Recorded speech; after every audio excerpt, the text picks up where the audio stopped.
as we're gathering, I often sing a song or two and just remind you, as we're turning off mobile phones and doing things like that,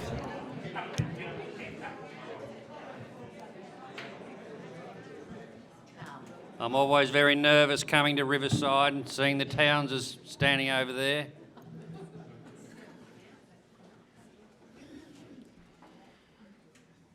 But maybe for those that are not aware,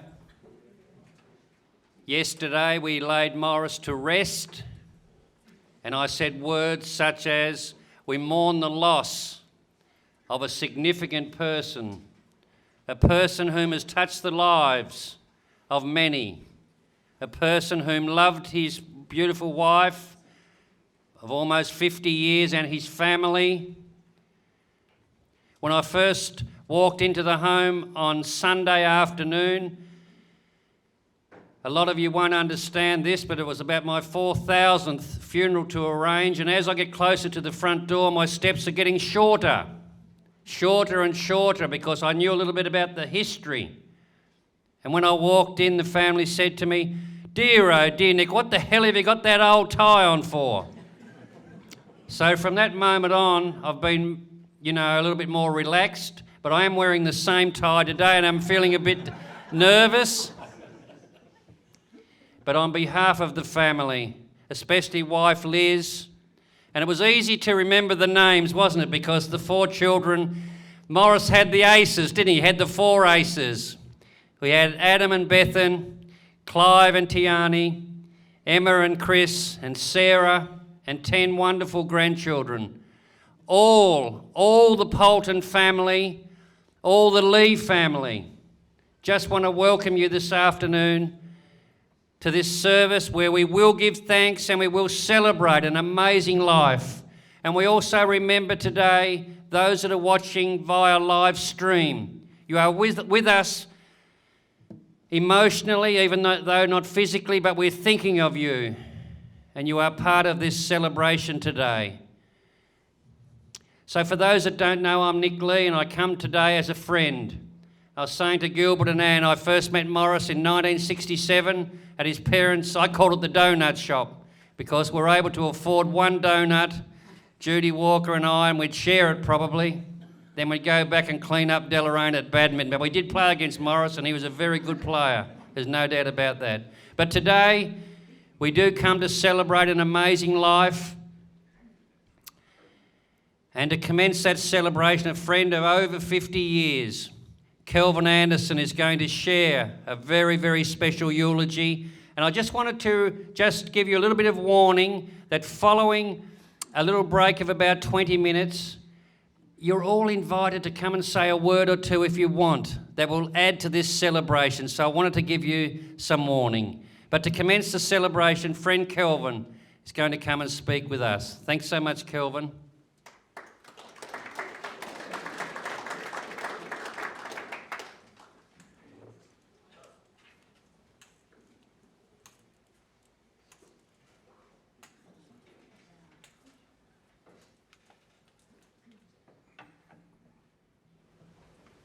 Oh, I didn't realise you were that tall, Nick.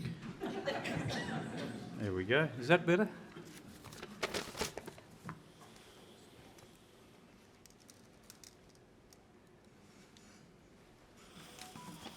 Yes, good afternoon, everybody. I first met Maurice at Deloraine High School in 1966.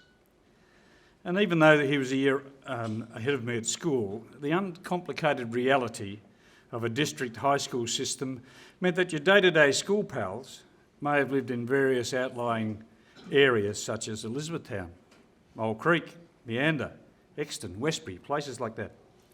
So after school and at weekends, we used to knock around with the local lads. Whoever came along, we'd knock around with them. And that was smart, really, because Maurice and I became lifelong friends through that sort of basic necessity. Maurice was a talented schoolboy athlete. He performed well in all sports. He was, in fact, the Deloraine High School Open Athlete of the Year in 1968. He won the 75, 100, 220 and 440-yard events He was second in the 880, and he also won the high jump. He played basketball for Deloraine High School, both when he was at school and when he left school. He was also a member of the school football team. If you thought it was unwise to get in front of Poult with a football in his hand running full head of steam off the back line, it was doubly unwise on a basketball court because there was nowhere to go. Poult's post-football endeavours started at the Longford Football Club in the NTFA under-19s in 1969. I followed him there the next year. An NTFA under-19s premiership resulted in that first year. Maurice established a number of very good friendships during that era. Ian Barwick and Peter Marr, just to name two, both sadly no longer with us. His footy career was rewarding, winning premierships not only with Longford, but with Deloraine and Mole Creek, a side coached by his mate Ian Barwick at the time. Maurice and I studied a few old photos of that time a week or two ago, or a few weeks ago now, 3 or 4 weeks ago. And we were able to name just about everybody in the side after a little while, it was. As a young man, I was still very wet behind the ears. I noticed a big change in Big Mo's party habits around that time. To my wonderment, we seemed to be going to a few more mixed functions.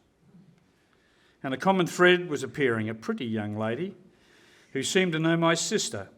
But what happened next was inevitable. The wedding party consisted of groom Maurice and 3 of his mates, Peter Marr, Rod Saunders and myself, all with long hair, dressed in purple velvet suits, standing at the front of a church waiting for Liz and her attendants, her sister Wendy, my sister Judy, and Liz's sister-in-law Glenda. What a memorable day the 29th of September 1973 was. I personally thought it was a bit rude when the VFL decided to schedule their grand final on the same day. By the way, the 25th wedding anniversary was also a great occasion and coincidentally fell on the Saturday as well. Again, the newly named AFL encroached on the big day. Before I move on, I would like to comment a bit further on Maurice's open athletic career, which started for both of us around the same time. First coach was a man named Mitter Burke, and later it was Bill Collinson. They were associated with one of the state's best professional athletes, Ralph Heffernan. Ralph and Dottie became extremely good friends with Maurice and Liz. Maurice made a habit of having success winning gifts later in the season. I believe he was like a good racehorse. He needed a few runs under his belt to cement his fitness. Our gift distance of 120 metres seemed a little short for him and 400 a little long. There was only one 200-metre event run at Tasmania in the carnivals, and that was at Burnie on New Year's Day. He was able to make the final of that event on a couple of occasions. I recall the very first of these, he settled over his blocks, took set and burst off as the gun fired. The 10,000-strong Burnie crowd roared, which seemed to unsettle the big fella a little bit. He stood upright and looked around to see what had happened, and by the time he realised nothing had happened, the field was off and he was left chasing. Maurice did, however, win a heat at Stawell 200 metres, which in itself was a fine achievement. And winning a heat at Stawell got you a couple of $100 and a bottle of champagne, which Liz actually showed me today. They've still got it. I don't know how old it is, but it wouldn't be much good now, Liz.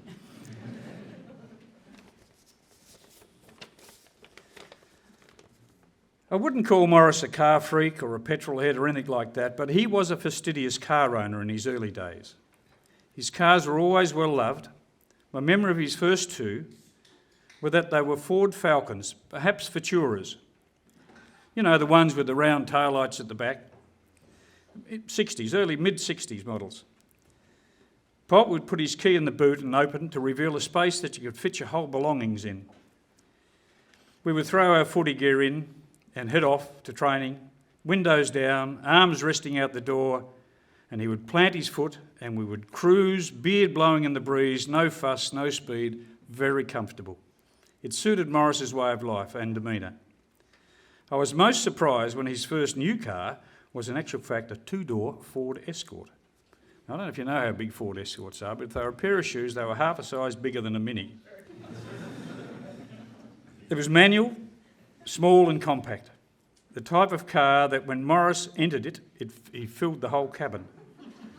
The type of car that when he broke his leg playing football, he needed to remove the front passenger seat so he could sit in the back and have Liz drive him around.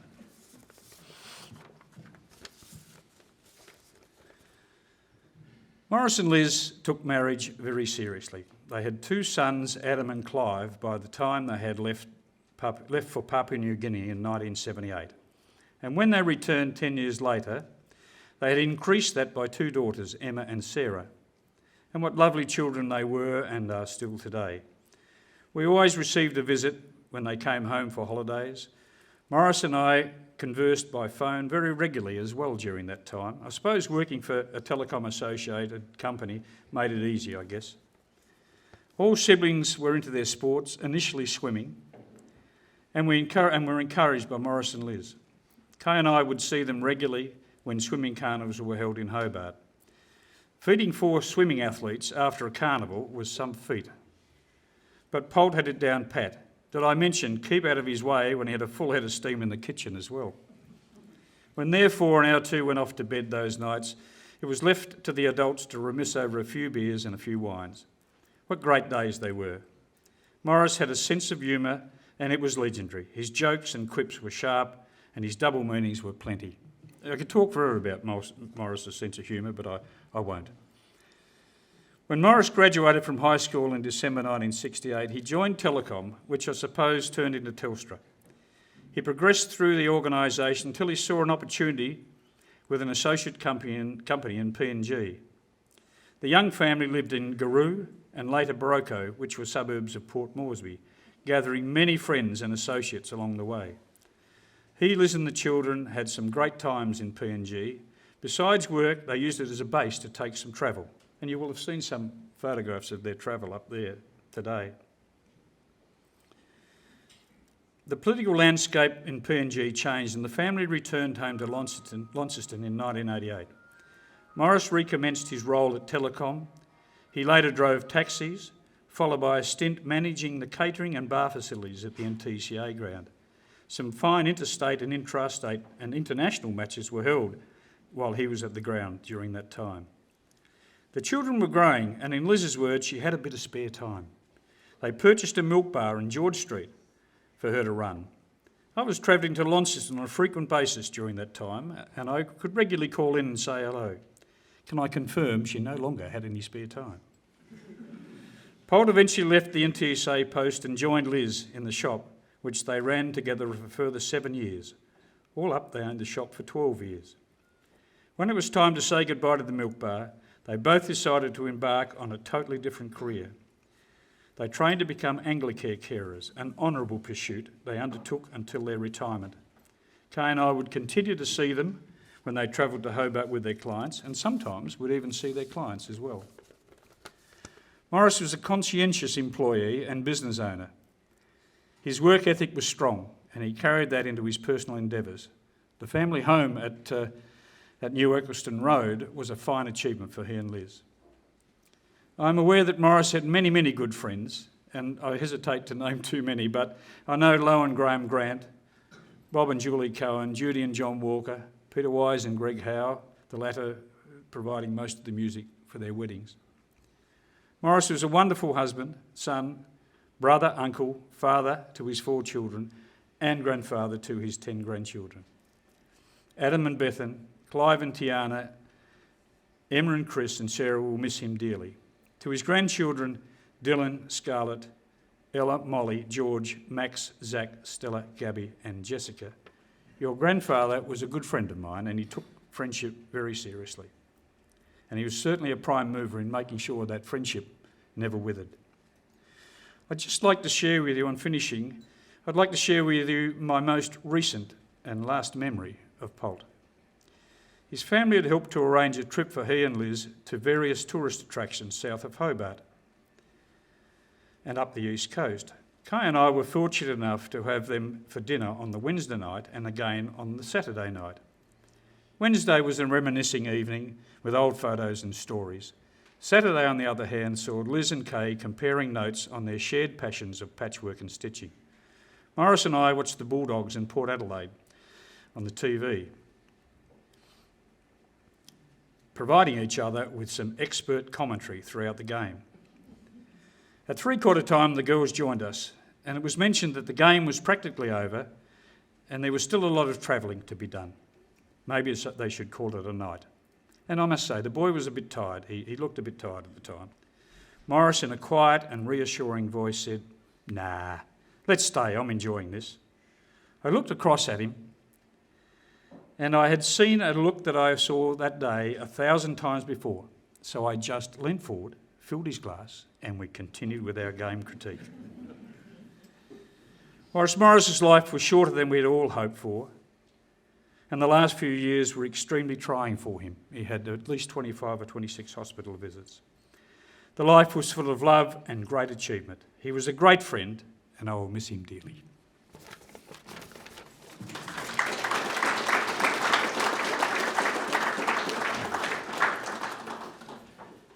Maurice's brother-in-law, David Lee, is now going to come forward and sing a song. I'll just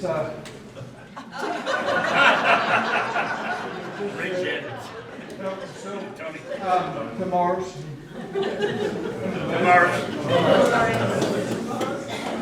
And Sedley. The reason I've chosen this hymn is because we have a little family get-together every 2 or 3 months, and anyhow, when we get together, we sort of have a bit of a chat and laugh and reminisce, and it's just the brothers and the sisters and in-laws, and Maurice is always a big part of that. So he, as Kelvin said, he's not been in the best of health the last couple of years, but he's always been there, and we've always carried on, and he's been sitting there taking pride of place. So the big fella, the last one, we were talking about, well, we better have it a little bit sooner. I said, oh, maybe we could do it, towards the end of September or so. And they said, no, we're going down to Hobart. And Grant said, I'm off to somewhere else, and someone else is going there, and maybe we'll do it end of October, maybe November. And I thought, oh, that's a bit of a way away. But Maurice leaned over, he said, what, aren't they going to invite me? And I thought, don't say that, big fella. And had a bit of a laugh, and how true sometimes life is when you're joking. And I think he probably did have a little bit of a thought. So with that sense of humour, I think this song is pretty appropriate. So if I can start off now, I really want you to help me with this, because it's very difficult to be singing at a bloke's funeral that he was my hero. So you're going to have to help me, and if you know how to whistle, you better join in too. So here we go.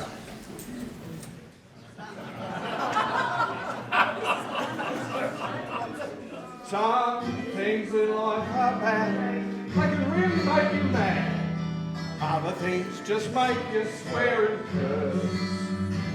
When you're chewing on life's gristle, don't grumble, give a whistle.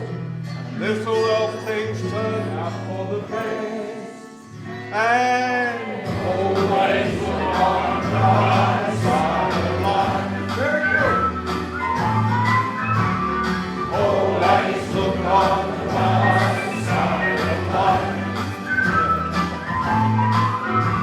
If life seems jolly rotten, there's something in the wrong.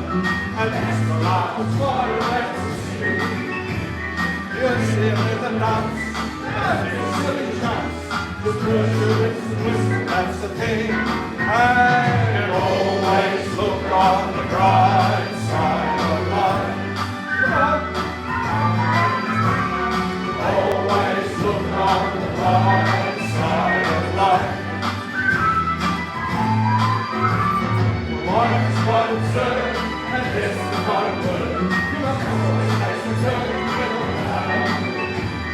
again I shall sing. Give me all the others ring.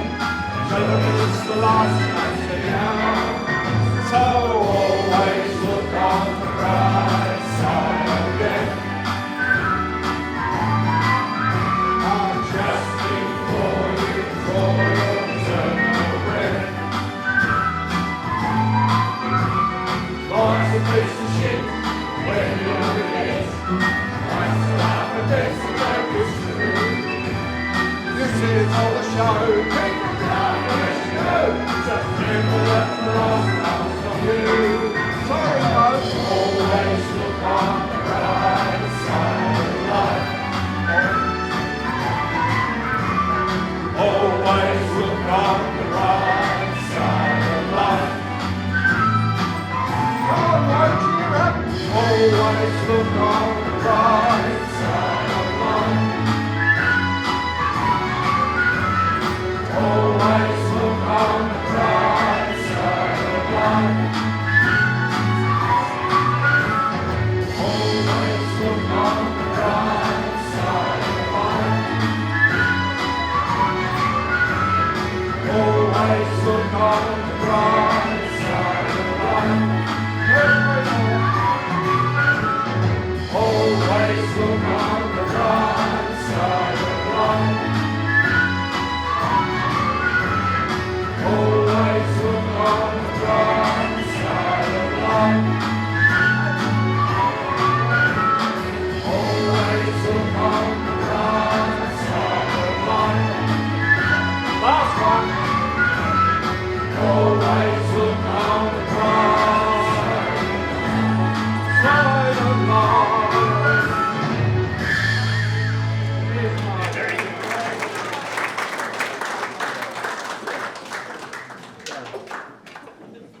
Thank you so much, David. There's a special message here being sent in from a special family. I'll just read it to you. It says, we first met the Poultons in September 1983 when we arrived in Port Moresby as fresh-faced newlyweds. From the first moment we met, we were welcomed into their home. In particular, we remember Maurice as the man with a million jokes. Not all of them funny, we might add, but always told with such gusto. Maurice was also the king of spit roast, and we spent many a day and long night in his company with an SP in hand, always. Maurice famously encouraged Maureen to join him in a Hash House Harriers run. Let's just say she does not have a natural affinity to exercise. Suffice to say, she was rescued by a vehicle and met Maurice back at the base, beer in hand. On indeed. Our friendship grew once we were all back in Australia, and we have since enjoyed many a family gathering both in Melbourne and in Launceston, still with that ubiquitous beer in hand. So Maurice, we bid you goodbye, dear friend. You will be missed for not only your kindness, friendship and jokes, but for being the wonderful human being that you were. We are proud to call you our friend. From Brian and Maureen Irvin, Alinda. So friends, we're going to have a break with a little bit of food and some refreshments, and in about 20 minutes we'll return and hopefully we'll hear some wonderful short stories. Thank you so much. Good afternoon, everybody. My name's Gil. I'm one of those very, very lucky and privileged people to know Maurice since I was 4 years of age. We actually, Kelvin and I and Maurice, shared at school to be in the same house, field house, up the greens. I just want to acknowledge Maurice's great life, his great charity to my personal family. When hard times comes along in your life, as they do sometimes, there was Maurice for me and my family. He didn't have to do anything that he didn't want to, Maurice. Maurice was one of those very lucky people. he could get along with anybody. He glowed when he walked into a room, as far as I was concerned. I want to share a story about his mum. He received a lot of that athletic ability from his mother. His mother was a champion athlete. She could actually give the men start in sprinting. That's how good she was. My father used to talk about Mrs. Poulton. And Ray, his dad, he made the best hamburger that I've ever tasted. He used to say to me, boy, because he had hands like meat cleavers, because, you know, he was a boot maker by trade originally. And he said, you can't mix a hamburger, mix too much. Never stop. So when Maurice took me on in his shop and we used to do a bit of work outside, he said, keep mixing it, Gilbert, keep mixing it. I remember a party, I think it might have been down at Bob Cohen or Peter Cohen's place. I acknowledge the Cohens here today, lifelong friends of the Poultons and the Lees, and us. We used to play basketball against one another, win and lose. Maurice used to say, do I get that yard glass out? And I'd say, well, how much is on the table? And he'd say, oh, about $25. And I said, get into it. And you know what? He could drink it without stopping. Some of those photos that you saw up there, I reminisce with Barry Fellows, myself, Peter Larkham. He and myself were the 4 prefects in year 1968 at the college, together with the deceased Vicky King, Jenny Hawley, and I've forgotten the last 2 girls, but that's it. Thank you, Julie.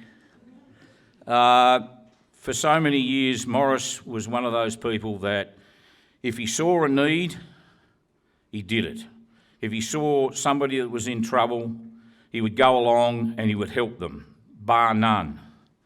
And I want to thank the Lee and Poulton family for inviting me along today and allowing me to share the memories with you of what Maurice Poulton was to the Deloraine community, to the Longford community, and to the wider Launceston community.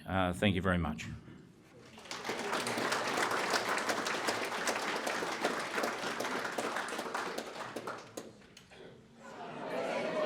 So on behalf of the family, Maurice's beautiful family, just the biggest thank you to all of you for coming today. Unfortunately, none of us knew on Sunday that today was a public holiday, so we know that you have given up some special family time and social time to be here. So the family are overwhelmed, in fact, by the number of people who have done that. So that sacrifice is really, really, truly appreciated. But I think we should close with something really special, just to remember Maurice. And I've told this story many times, but I'll just say the last line today. It could be Maurice saying this last line to all of us. And I learned this in 2001, and I saw a man in a wheelchair speak at the end of a funeral service, and I've never forgotten it. And almost daily I can remember his words, they just echo in my ears. But he was in a wheelchair, and because this year's been the Tokyo Olympics, he was hit by a train in Melbourne just before he was to go and play in the Tokyo Olympics in hockey. And he's been in this wheelchair to this day. And at the end of the service, this is what he said. The first line is for those that believe in Jesus, and my observations of Maurice, and it's nothing to do with me, are that he did, because the way he loved his neighbour has been quite incredible. So this line is for the family. That for those that believe in Jesus, that heartache and pain are not the end, but only a doorway to a life you can only dream how wonderful. And then he went on to say, and this could be Maurice to us, that life is so short. Be swift to love and make haste to be kind. So thank you so much, Maurice, for everything that you have given to your family, to your friends, and to the wider community. Thank you.